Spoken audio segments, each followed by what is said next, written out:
মায়ের দোয়া কত দামি রে যুবক। মা দোয়া করলে আর সে আজিমের দরজা দিয়া চলে যায়। ওই মা কত চোখের পানির কারণে আজকে আমি চেয়ারে বসছি রে বাবা। আমার পিছনে মায়ের কত কান্না, কত ত্যাগ আর কত কষ্ট। এরে সন্তানেরা যদি বুঝদি, চামড়া খুলিয়া জুতা বানায় দিতি, মায়ের সাথে বেয়াদবি করতি না রে বাবা। মঈনুদ্দিনের মা চোখের পানি ছেড়ে কাঁদেন আর বলেন, ও মঈনুদ্দিন, আমার গর্ভে যখন তুই আসছো, আল্লাহর কসম আমি ওদিন থেকে এক রাত ঘুমাই নাই। আমি রাতের গভীরে সিজদায় পড়ে কান্না করতাম আর দোয়া করতাম, হে পানি,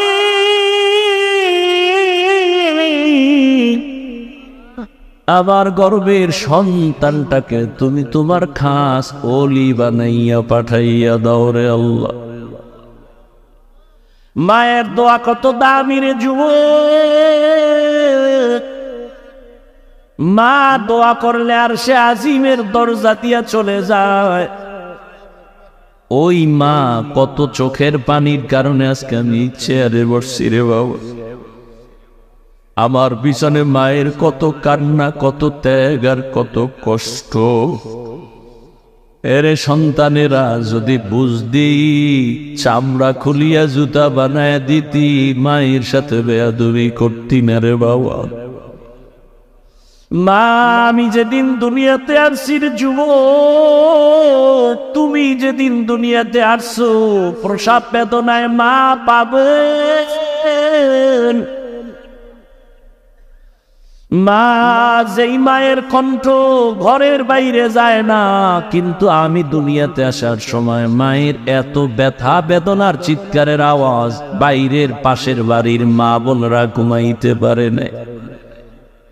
আমার দাদি নানি মায়ের ঠান্ডা করে বুঝায়, মা কাঁদে আর বলে, মনে হয় মরিয়াই যাব, সাত আসমান আমার মাথায় চেপে। এক পর্যায়ে মা পাগলের মতো বেহুশ হইয়া যায়, আবার কান্না করে।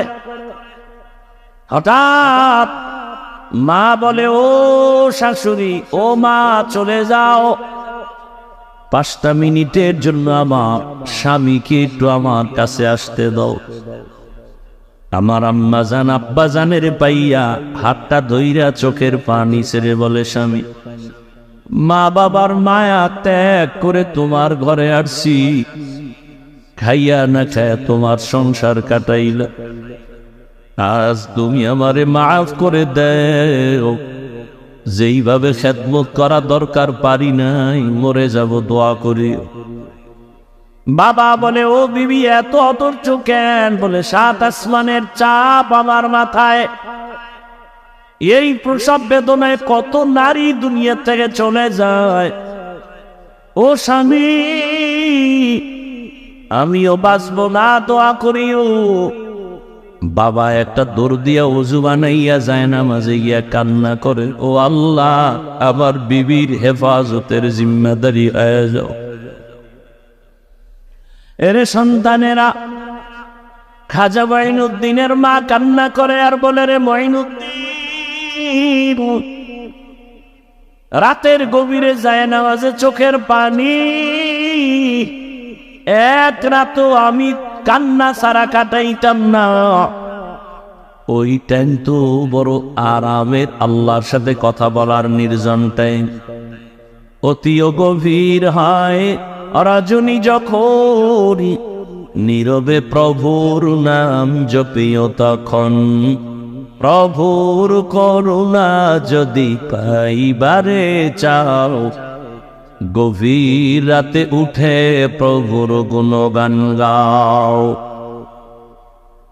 মঈনুদ্দিনের মা দেখে বলে, রে মঈনুদ্দিন, শুধু আমি তোমাকে গর্বে নিয়ে দোয়া করেছি, কান্না করেছি, এতটুকুই না, আল্লাহর জাতের কসম, তুমি যেদিন দুনিয়াতে আসছো, আমি মা তোমাকে যতদিন আমার দুধ পান করাইছি, আল্লাহর কসম একটা ফোঁটা দুধ বিনা অজুতে তোমার মুখে দেই নাই।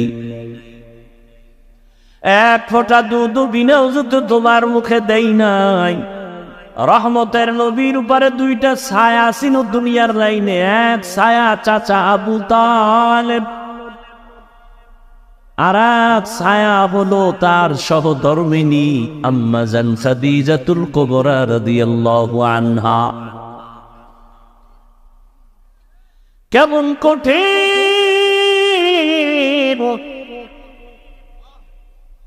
একই বছরের অল্প টাইমের ব্যবধানে চাচাও চলে গেলেন। নবীর কলিজার স্ত্রী আম্মা জান খাদিজা রাদিয়াল্লাহু আনহাও চলে গেলেন। ওদিকে এমন একটা জায়গায় নবীরে পাঠাইলেন, এমন একটা সমাজে, যেই সমাজের মানুষগুলো পৃথিবীর নিকৃষ্ট লম্পট চরিত্রহীন। আরে মসজিদের পাশের মানুষগুলো অন্য মানুষের তুলনাতে একটু লাইনে থাকে। মসজিদ তো খবরদার জোরে সাউন্ড দিয়ে গান বাজাইস না, এটা নিয়ম আছে না। মসজিদের দূরের মানুষের তুলনায় পার্শ্বের মানুষ একটু ভালো থাকে। জমিনের মধ্যে আল্লাহ শ্রেষ্ঠ মসজিদ বানাইলেন বাইতুল্লাহ। ইন্না আউওয়ালা বাইতিন উযিআ লিন-নাসি লাল্লাযী বিবাক্কাতা মুবারাকাও ওয়া হুদা মুবারাকাও ওয়া হুদাল লিল আলামিন।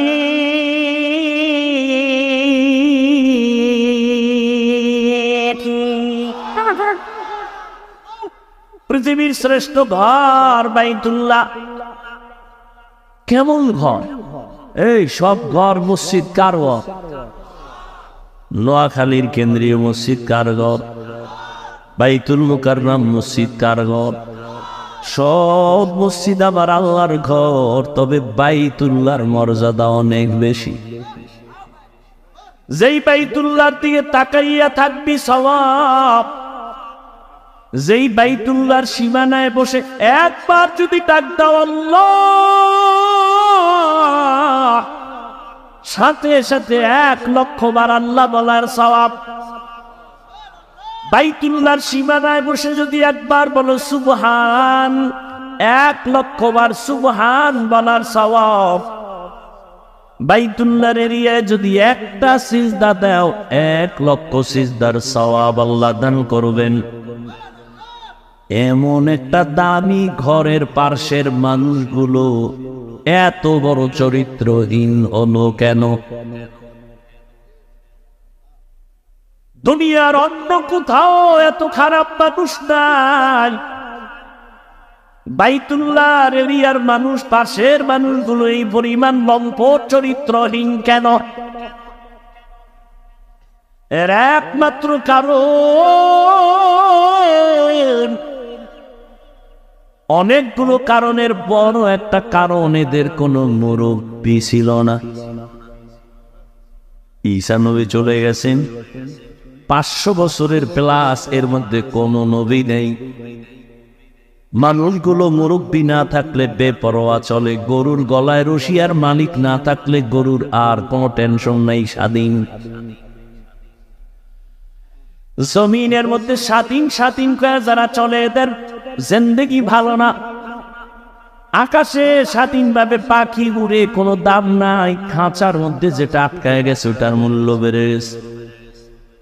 সমুদ্রের ভেতরে 1000 কোটি ধরনের মাছ স্বাধীনভাবে দৌড়ায়, যেখান থেকে সেখানে দৌড়ায়, দাম নাই। জালের মধ্যে আটকায় গেছে, বাজারে উঠছে, দাম বেড়ে গেছে। রাস্তায় কুকুর ঘুরে, কোনো কুকুরের দাম নাই। মালিকের শিকল যেই কুকুরের গলায় লাগানো, কুকুরের দাম বেড়ে গেছে। জঙ্গলের হাজারো প্রাণীর কোনো মূল্য নাই, স্বাধীন। কিন্তু যেই প্রাণীটা মালিকের খাঁচায় আটকায় গেছে, চিড়িয়াখানার মধ্যে গেলে, তার ওখানে গেলে টাকা লাগে, দাম বেড়ে গেছে। ঠিক ও বৃহত্তর নোয়াখালীর মুসলমানেরা, স্বাধীনভাবে তুমি চলবা, কোনো মূল্য নাই। কালেমার রশি গলায় লাগায় রসুলের তরিকায় আলেমরে মাইনা চলবা, তোমার দাম এতটাই বাড়বে, নূরের সৃষ্টি ফেরেশতার থেকেও বেশি। ভাইরা আমার, বাইতুল্লাহর মানুষ খারাপ কেন? কি নাই? কোন মুরব্বী নাই, কোন আল্লাহর নবীও আসেন নাই। যখনই মুরব্বী হইয়া রহমতের নবী আসলেন,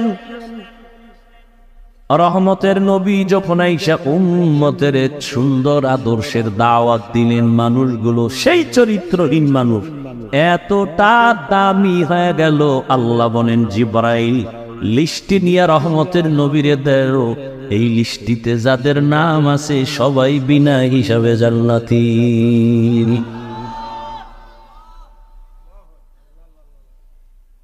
বিদায় বেলা রহমতের নবী চ্যালেঞ্জ দিয়ে গেছেন, ও উম্মতেরা, দুটো জিনিস রেখে যাই, ধরেরা যদি রাখতে পারো তোমাদের সম্মানও যাবে না, ঈমানও যাবে না। قال رسول الله صلى الله عليه وآله وسلم, এই ওই জায়গায় একটা লোক, ও মনে হয় যায় না, ভয়, যাও বাবা, ওই যে উঠছিল গেছে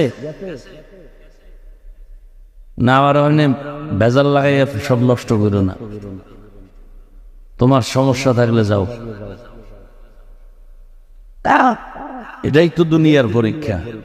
সিনেমা হলের দরজাও খোলা, মসজিদের দরজাও খোলা, ওদিকে জাহান্নামের মার্কেট বাজারও চলতেছে, এটা জান্নাতের মার্কেটও চলতেছে, পরীক্ষা চলতেছে, কই ঢুকবি?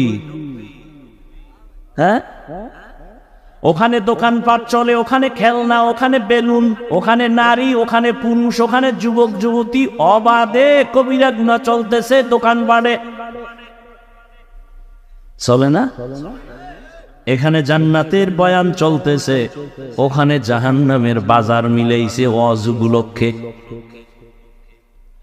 ওয়াজ উপলক্ষে জাহান্নামের বাজার না, ওটাও জান্নাতের বাজার। যদি তাই হয় তাহলে ওয়াজ উপলক্ষে দরকার কি বাজারে? দুই একটা খানা দানার দোকান থাকতে পারে, দূরের মানুষ আসবে, ক্ষুধা লাগবে, খাবে। খেলনার দোকান কেন? বেলুনের দোকান কেন? সেখানে আবার এমন দোকান কেন? বেপর্দা নারী ঢুকবে, পুরুষ ঢুকবে, এই কবিরা গুনার দায়ভার কে নিবে? বলে গেলাম এখানে না, সারা দেশের হালাত বড় খারাপ। ওই যে শুরুতেই বলেছিলাম, বলবে হুজুর বাদ দেওয়া, কাম বাদ দেওয়া যাবে না।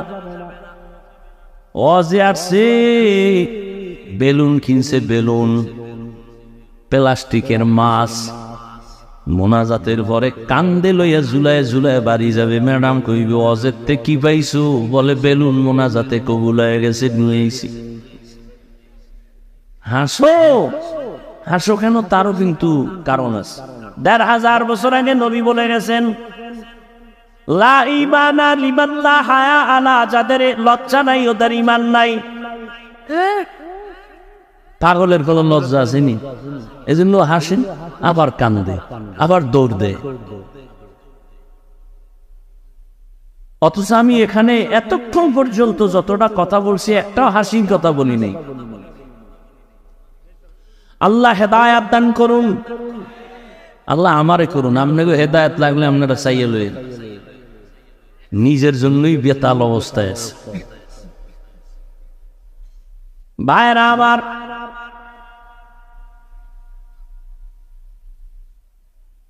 বড় কঠিন হালাত।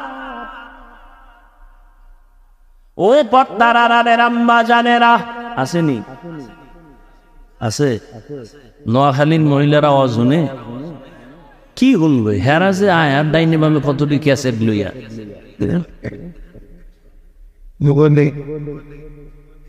প্যান্ডেলে বয়ে শুধু গল্প। বছরের একদিন পাইছি সমাবেশ, আর কবে হবে? বুঝান, একটু কাছে আইও, খবর নেই। ভালো কথা কইব না কইব তোর স্বামী বিদেশ নি, কয় কি হালাত না? ভালোই, এরকম আজীবন থাকলি বালা। গল্প করতে করতে বয়ান কি হলো খবর নাই।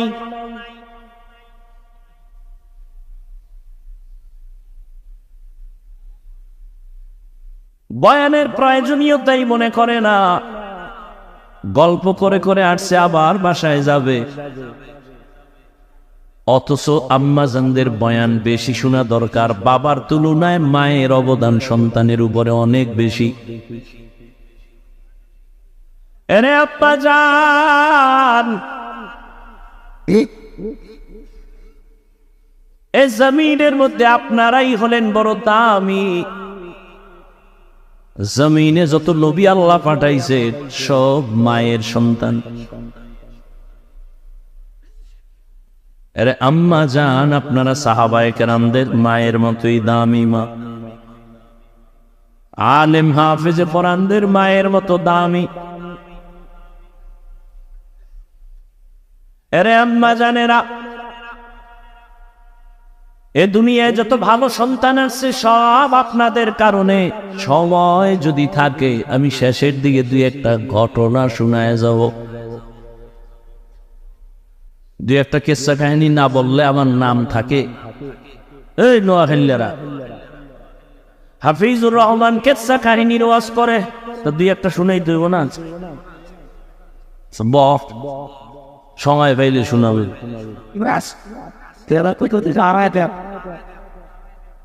তবে শুনিয়া রাখিস রে নোয়াখালীর যুবক,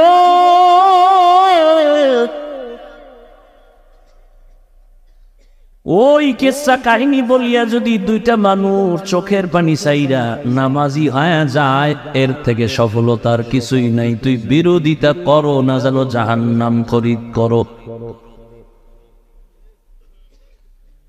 আর একটা কথা বলে যাই, পারলে মনে রাখিস, জাহেল কোরআন হাদিস সম্পর্কে কি বুঝবি? তোর কলবটা নষ্ট হয়ে গেছে। নিজের গুনার দিকে তাকাও না, অন্যের ভালো সহ্য করতে পারো না। চোখ নষ্ট, কলিজা নষ্ট, অন্তর নষ্ট। জমিনের মধ্যে যত বড় কিস্সা কাহিনীর কিতাব আছে, শ্রেষ্ঠ কিস্সা কাহিনীর কিতাবের নাম কোরআন।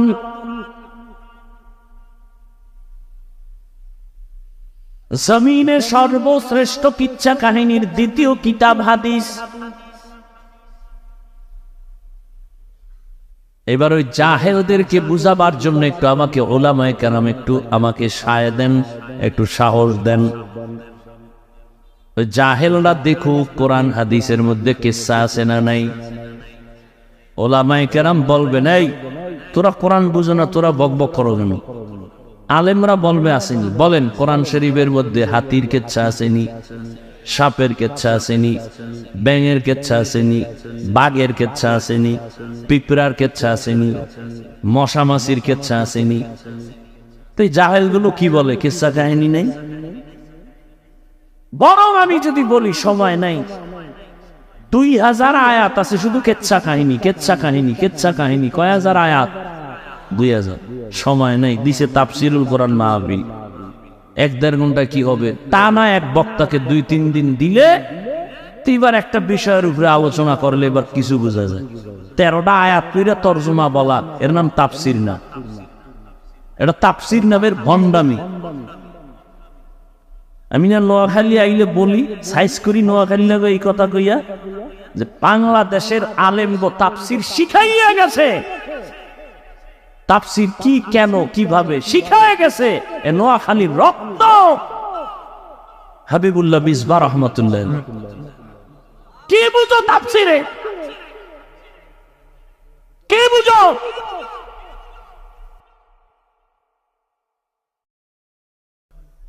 বিসমিল্লাহর বা নিয়ে আলোচনা করলে 3 দিন চলে যাবে। কি বুঝো তাফসিরে? বয়ে বয়ে গুনো কলম দিয়ে কয়টা আয়াত কইছে না, কে শিখেছে তাফসির?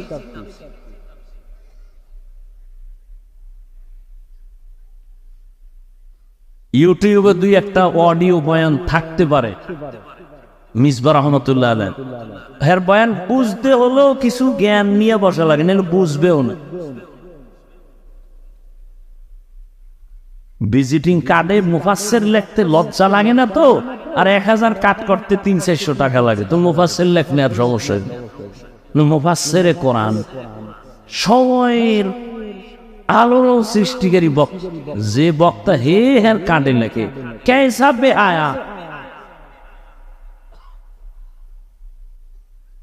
কপাল কেমন পড়া পড়ছে, নিজের প্রশংসা নিজে করে মুফাসসিরে কোরআন। আর আমার নামে মাওলানা না লেখলে আল্লাহ সাক্ষী আমি খুশি, আল্লামা লেখলে তোর দৈরে ফেলে আল্লামা লেখছো গা।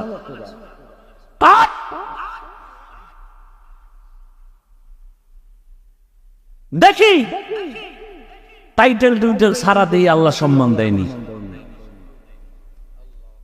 সম্মান দেওয়ার মালিক টাকা না আল্লাহ? তা তো টেনশন কিসের?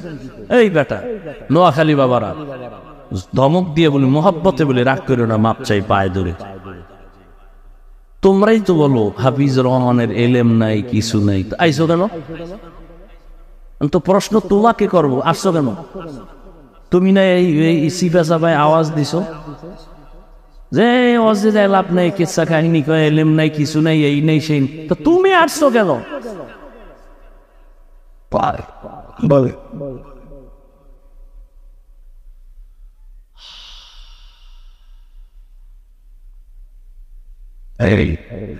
আল্লাহুম্মা মারহামনি বিতারকিল মাআসি, আল্লাহুম্মা আরহামনি বিতারকিল মাআসি, আল্লাহুম্মা আরহামনি বিতারকিল মাআসি।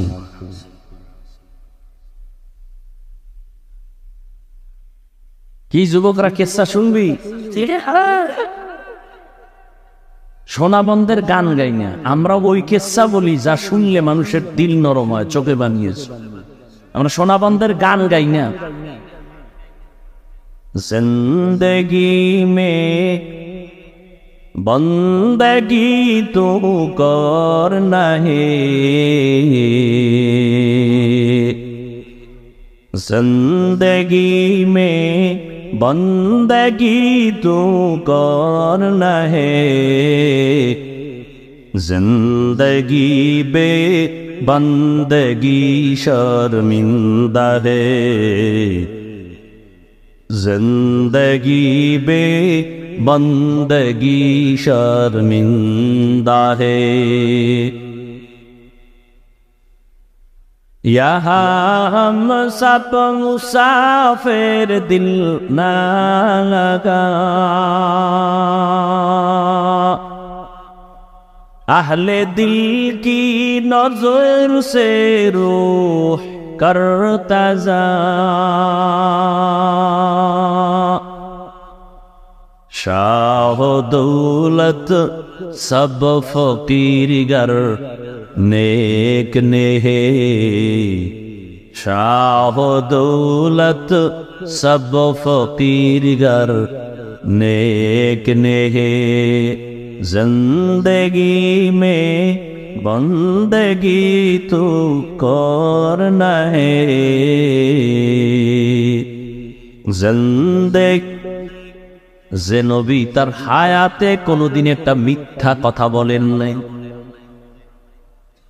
কেমন একজন নবী পেয়েছো রে যুবক, যেই নবীর হায়াতে কোনদিন একটা গালি কাউকে দেন নাই। এমন গর্ব করার মতো নেতা আর আছে কেউ? এই আমগো নেতা খেতা যার পিছে ঘুরো, একজন বাইর করছে, মিশা কয় না। মোবাইলটা কানে লাগায় ঘরের মধ্যে থাইকা জিগায়, ওই সাহেব কই? ঘরে বা একা, আমি জমিনেই নাই। আছে কই? কথা কন ধরে না, কি কয়? জমিনে নাই। এত বড় চালাক, একদিন দৈরা লাইছে, তুমি না ঘরে ছিল, কহ তো জমিনে নাই কেন? কইছো আমি খাটের উপরে ছিলাম, জমিনে ছিলাম না। এমন চালাক। কয় ভাই দাওয়াত, আলহামদুলিল্লাহ। কয় আপনার বাড়ি? কয় নওজুবিন। কেমন একজন মায়ার নবী, রহমতের নবী আমার, ১৫০০ বছর আগে বলে গেছেন, দুই জিনিস রেখে গেলাম ধরে রাখ, জীবনে ঈমান যাবে না, সম্মান যাবে না। এখনো নবীর আদর্শ, দ্বিতীয় কোরআন। এই দুই জিনিস ১৫০০ বছর পরে এখনো যাদের কাছে আছে, এদের মতো সম্মানে এখনো জমিনে কেউ নেই। চেয়ারম্যানের চেয়ারের মেয়াদ শেষ, এমপির মেয়াদ শেষ, মন্ত্রীর মেয়াদ শেষ, এসপির মেয়াদ শেষ, ডিসির মেয়াদ শেষ। কোরআনওয়ালা নবীর আদর্শওয়ালারা যে চেয়ারে বসছেন, এই চেয়ারের তো কোনো মেয়াদই নেই। আবার শেষ কিসের? ভালো করে মনে রাখিও, টাকা দিয়ে সন্তান কিনলে প্রথম ফুলের মালা, ফাইনালে জুতার মালা। আর আমার আল্লাহ যাকে সম্মান দান করবেন, ওই বান্দা দুনিয়ায়ও বাদশাহ, পরকালেও বাদশাহ।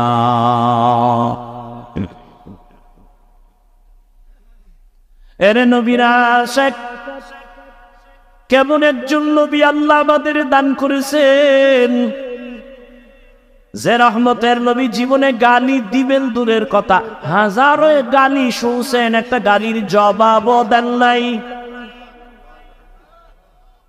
আরো আশ্চর্য কথা, কেমন মায়ার নবী আমার, জীবনে কোনদিন মায়ার নবী চোখ মুবারক দুইটা গরম করে কারো দিকে তাকান নাই, চোখ গরম করে তাকান নাই। কেমন মায়ার নবী, রহমতের নবী সাহাবায়ে কেরামদের সামনে বললেন, তোমরা মরণের কত কাছে মনে করো, আপনাদের ধৈর্য যাইতেছে শেষ হইয়া। শুরুতে না বলছি বয়ান কি এটা এলেম আমলের বাহাদুরিতে করা যায়?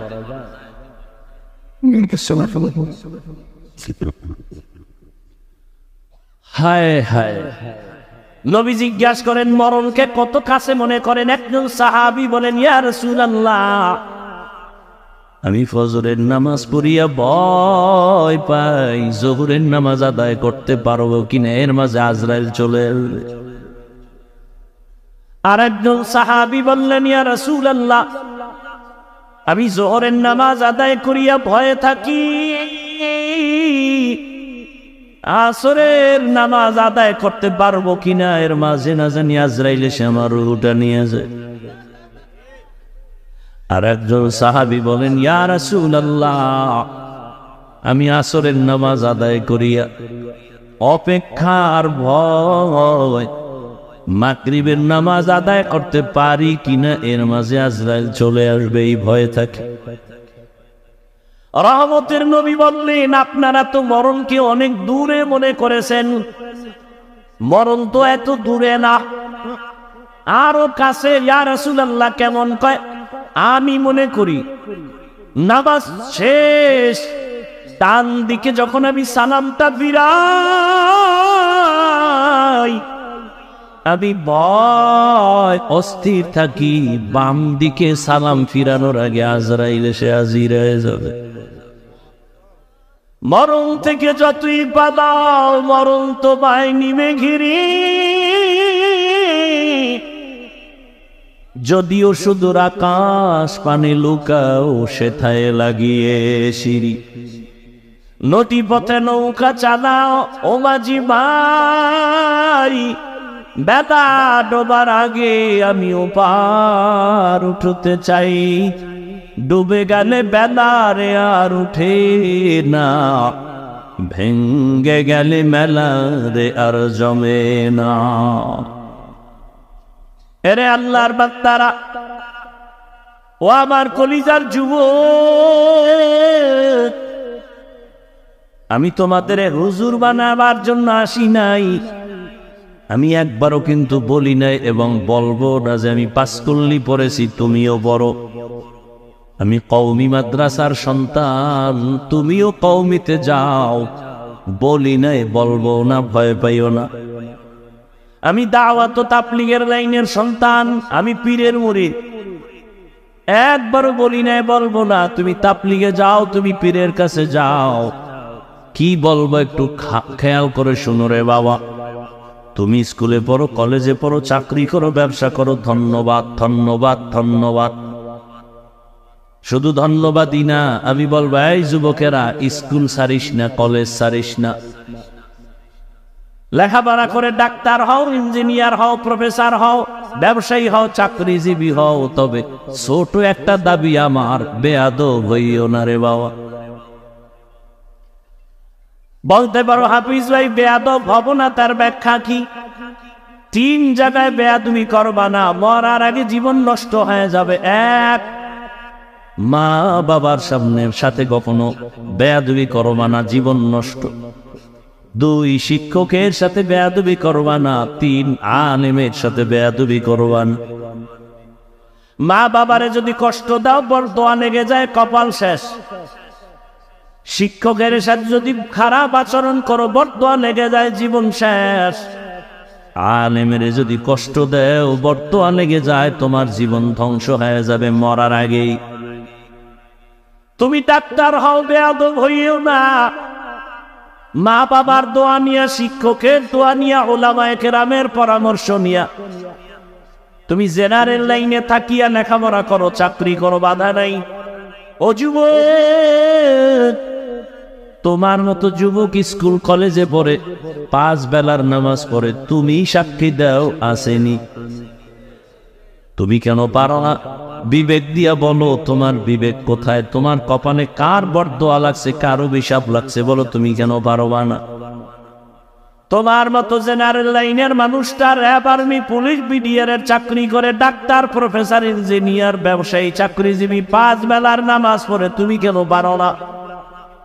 তোমার মতো যুবক জেনারেল লাইনে থাকিয়াও গাড়ি চালায়, নামাজ ছাড়ে না, নদীর মধ্যে মাছ ধরে, নামাজ ছাড়ে না, কৃষি কাজ করে, নামাজ বাদ দেয় না, বলো, তুমি কেন পারো না?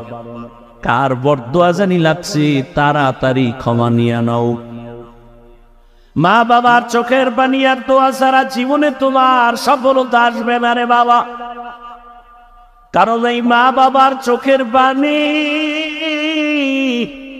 তোমার আমার জীবনের সফলতার কারণ। মদিনাতুল মুনাওয়ারা থেকে একজন আল্লাহর প্রিয় বান্দার সে ভারতের জমিনে কালেমার দাওয়াত নিয়া, এই পর্দার আড়ালের আম্মা জানেরা একটু খেয়াল করে শুনবেন, মদিনাতুল মুনাওয়ারা থেকে রাসূলের আশিক চলে আসছে ভারতে কালেমার দাওয়াত দেওয়ার জন্য। ভারতে ঘুরিয়া ঘুরিয়া দাওয়াত দেন, দিতে দিতে এই পরিমাণ বিধর্মী কালেমাওয়ালা হয়ে গেছেন। কেউ বলেন 90, আরো বেশি লক্ষ বিধর্মী তার হাতে কালেমাওয়ালা হয়ে গেছে।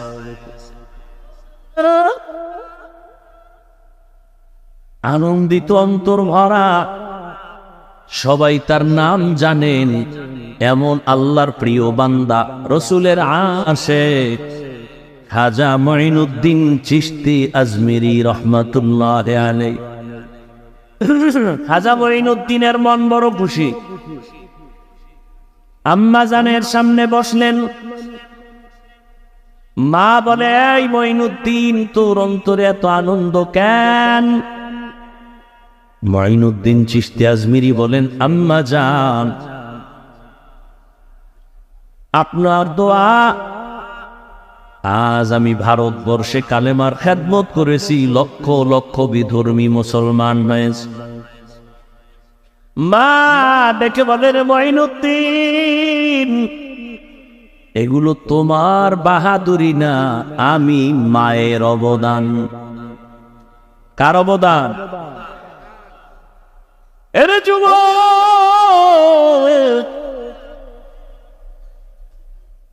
কুয়াকাটা বঙ্গোপসাগর থেকে এক ধাক্কা দিয়া নোয়াখালীর চেয়ারে বসাইছেন আমার আল্লাহ। আমার মা বাবার চোখের পানি, আমার কোনো বাহাদুরি নেই।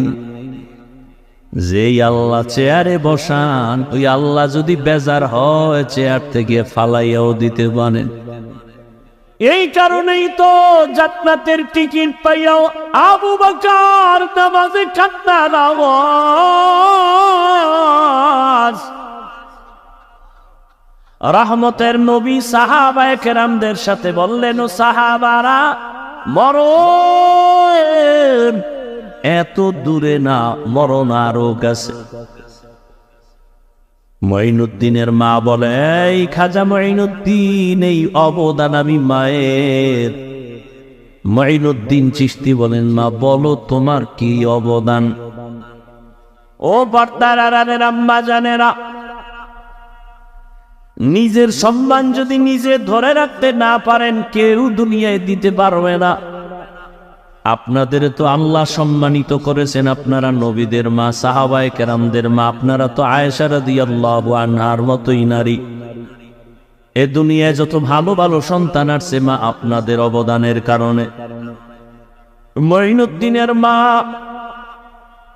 চোখের পানি ছেড়ে কাঁদেন আর বলেন, ও মঈনুদ্দিন, আবার গর্ভে যখন তুই আসছো, আল্লাহর কসম আমি ওদিন থেকে এক রাত ঘুমাই নাই। আমি রাতের গভীরে সিজদায় পড়ে কান্না করতাম আর দোয়া করতাম, হে পানি,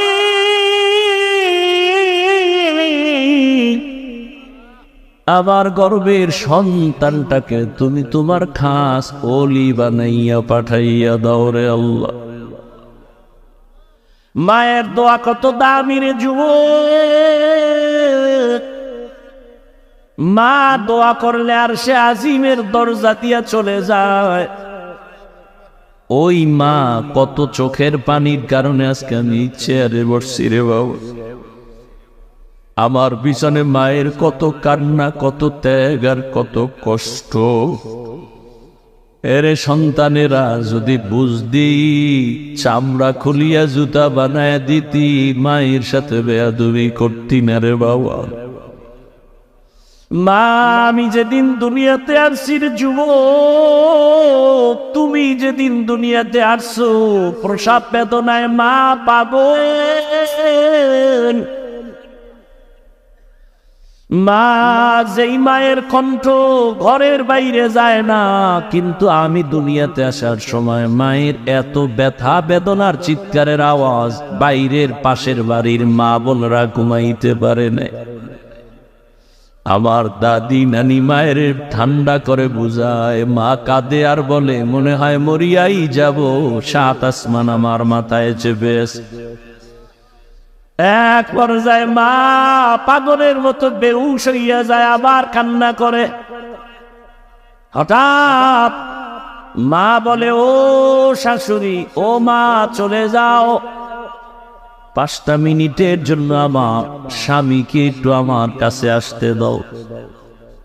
আমার আম্মা জান আব্বা জানের পাইয়া হাতটা ধইরা চোখের পানি ছেড়ে বলে, স্বামী, মা বাবার মায়া ত্যাগ করে তোমার ঘরে আসছি, খাইয়া না খাইয়া তোমার সংসার কাটাইলা, আজ তুমি আমারে মাফ করে দেও। যেইভাবে খেদমত করা দরকার পারি নাই, মরে যাব, দোয়া করি। বাবা বলে, ও বিবি, এত অধৈর্য কেন? বলে, 7 আসমানের চাপ আমার মাথায়। এই প্রসব বেদনায় কত নারী দুনিয়া থেকে চলে যায়। ও স্বামী, আমিও বাঁচবো না, দোয়া করিও। বাবা একটা দৌড় দিয়া ওযু বানাইয়া যায় না, মাঝে গিয়া কান্না করে, ও আল্লাহ, আমার বিবির হেফাজতের জিম্মাদারি হয়ে যাও। এরে সন্তানেরা, খাজা মঈনুদ্দিনের মা কান্না করে আর বলে, রে মঈনুদ্দিন, রাতের গভীরে যায় নামাজে চোখের পানি, এক রাতও আমি কান্না ছাড়া কাটাইতাম না। ওই টাইম তো বড় আরামের, আল্লাহর সাথে কথা বলার নির্জন টাইম। অতিও গভীর হয় রজনী যখন, নীরবে প্রভুর নাম জপিও তখন। প্রভুর করুণা যদি পাইবারে চাও, গভীর রাতে উঠে প্রভুর গুণগান গাও। মঈনুদ্দিনের মা দেখে বলে, রে মঈনুদ্দিন, শুধু আমি তোমাকে গর্বে নিয়ে দোয়া করেছি, কান্না করেছি, এতটুকুই না। আল্লাহর জাতের কসম, তুমি যেদিন দুনিয়াতে আসছো আমি মা তোমাকে যতদিন আমার দুধ পান করাইছি, আল্লাহর কসম একটা ফোঁটা দুধ বিনা অজুতে তোমার মুখে দেই নাই। এক ফোঁটা দুধ বিনা অজুতে তোমার মুখে দেই নাই। এরে আব্বা জান, এমন মায়ের সন্তান কেন জগৎ বিখ্যাত আল্লাহর প্রিয় বান্দা হবে না? সন্তানকে ডাক্তার ইঞ্জিনিয়ার বানাবেন, বাধা নাই, তবে বেয়াদব যেন না হয়। 5 ওয়াক্ত নামাজি, ব্যবহার দিয়ে যেন মানুষের দোয়া নিতে পারে, আলেমদের নেক দোয়া নিতে পারে, এমন একটা সন্তান রেখে যাবেন। ও আমার কলিজার যুবক বাবারা, কয়দিন দুনিয়ায় বাহাদুরি করবা? তোমার আমার চোখের সামনে কত যুবক চলে গেল। করোনার ভেতরে যুবকের লাশ, গাড়ির নিচে, পানির নিচে, ঘুমের বিছানায় যুবকের লাশ। আল্লাহর কাছে তওবা করো। জীবনে তো কম নামাজ সারলা না, দাড়ি কাটলা না, বেপরদায় কম চললা না, আর কত হায়াত আর বাকি কত। এখনো তওবা করে নাও। জীবনে আর নামাজ সারবা না, দাড়ি কাটবা না, বেপরদায় চলবা না। মা বাবার দোয়া নিয়া, শিক্ষকের দোয়া নিয়া, ওলামায়ে কেরামের পরামর্শ নিয়া নবীর তরিকা মেনে চলবা। আল্লাহ সবার যদি মন্তর দিয়া তওবা করতে পারো, আল্লাহ রহমতের নজর দিয়া সবার গুনাহগুলো মাফ করে দিবেন। হেদায়েতের মালিক আল্লাহ। জানি না কার কপাল ওমরের মতো কবুল হয়ে যাবে, আর কপালটা আবু জাহালের মতো খারাপ হয়ে যাবে। কে যেন এত বয়ান শুনিয়াও দিল নরম হবে না, কান্না আসবে না, তওবার নিয়ত করবে না। আবার ওমরের মতো কপালওয়ালা না জানি গুনার কথা স্মরণ করে চোখের পানি ছেড়ে কান্না করে তওবা করবে। আর আবার আল্লাহকে ডাক দিবে, আল্লাহ জীবনে তো কম নামাজ সারি নাই, আর নামাজ সারবো না, দাড়ি কাটবো না, বেপরদায় চলবো না। এরকম ওমরের মতো মেজাজ নিয়ে যদি তওবার নিয়ত অন্তরে জমা করতে পারো রে বাবা, হায়াতের মালিক আল্লাহ, ইজ্জতের মালিক আল্লাহ, রিজিকের মালিক আল্লাহ, ওই আল্লাহর মোহাব্বত নিয়া, মা বাবার দোয়া নিয়া, শিক্ষকের দোয়া নিয়া, উলামায়ে কেরামের পরামর্শ নিয়া চলবা নবীর তরিকায়। জীবনে আর নামাজ ছাড়বা না। তওবা করার খাঁটি নিয়ত যদি হয়, দুটো হাত আমার আল্লাহকে দেখাইয়া দাও। আয় আল্লাহ, হাতগুলো কবুল করে নেন, তওবা কবুল করে নেন। তওবার উপরে মজবুত হইয়া চলার তৌফিক দান করেন, আমিন। আলহামদুলিল্লাহি রাব্বিল আলামিন, ওয়াসসালাতু ওয়াসসালামু আলা সাইয়্যিদিল আমবিয়াই ওয়াল মুরসালিন ওয়া আলা আলিহি ওয়া আসহাবিহি আজমাইন। ইয়া আরহামার রাহিমিন, ইয়া আরহামার রাহিমিন, ইয়া আরহামার রাহিমিন। রব্বিরহামহুমা কামা রব্বায়ানি সগীরা। আল্লাহুম্মা ইন্নাকা আফুউন কারীম তুহিব্বুল আফওয়া ফা'ফু আন্না। আল্লাহুম্মা ইন্না নাসআলুকা রিযাকা ওয়াল জান্নাহ ওয়া নাউযু বিকা মিন সাখাতিকা ওয়ান নার। ও দয়ার মালিক,